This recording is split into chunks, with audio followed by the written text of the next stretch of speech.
কিছু সংখ্যক মানুষ আছে অন্যের সুখ দেখলে নিজের ভিতরে জেলাস ফিল হয়। অন্যের সুখ সহ্য হয় না, অন্যের সুখকে ধ্বংস করার জন্য চেষ্টা করে। আমি তো ছিলাম এক বিপরীত ক্রমের মানুষ।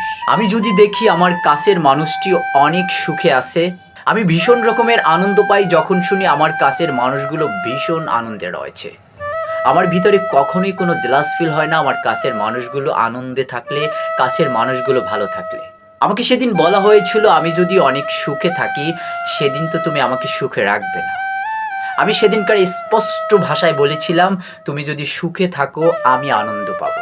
তোমার সুখের জন্য আমি প্রতিটি পদক্ষেপ নেওয়ার চেষ্টা করছিলাম, কিন্তু আমি প্রতিটা পদক্ষেপে ব্যর্থ।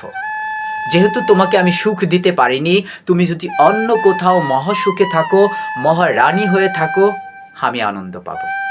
কারণ তোমাকে তো আমি সুখ দেওয়ার জন্য প্রতিটি পদক্ষেপে কঠিন কঠিন সিদ্ধান্ত নিয়েছিলাম। ন্যূনতম কখনো কারো সাপোর্ট পাইনি, নিজে নিজে সংগ্রাম করে এখনো জীবন অতিবাহিত করছি। আমার সুখ আসুক না আসুক সেটা নিয়ে আমার কোনো দুঃখ নেই। তুমি যদি সুখ পাও আমি আনন্দ পাবো।